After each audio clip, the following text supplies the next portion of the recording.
பிரதமர் மோடி ஆட்சியில் மத்திய அரசால் நடத்தப்படும் அனைத்து தேர்வுகளிலும் முறைகேடுகள் நடப்பதாக புதுச்சேரி முன்னாள் முதலமைச்சர் நாராயணசாமி குற்றம் சாட்டியுள்ளார்.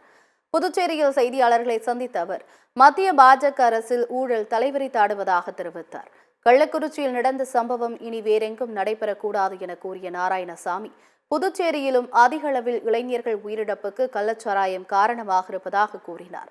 எனவே புதுச்சேரி மக்களை காப்பாற்ற வேண்டுமென்றால் சாராய கடைகளை மூட வேண்டும் என்று கேட்டுக்கொண்ட அவர், கள்ளக்குறிச்சி விஷச்சாராய விவகாரத்தில் பாஜக இரட்டை வேடம் போடுவதாக தெரிவித்தார்.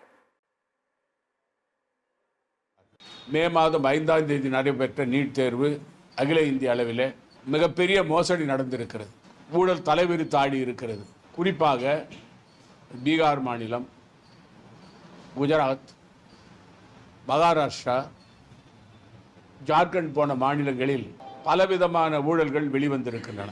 என்டிஏ ஆனது தேர்வு முகமை மையம் 100க்கு மேற்பட்ட மாணவ மாணவர்களுக்கு கருணை மதிப்பெண் கொடுத்திருக்கிறார்கள். அதற்கு அவர்கள் கொடுக்கும் விளக்கம் விந்தையாக இருக்கிறது.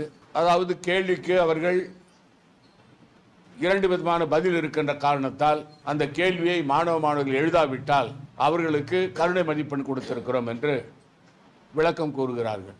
மத்தியில் உள்ள மோடி அரசாங்கம் அதை பற்றி கவலைப்படுவதில்லை.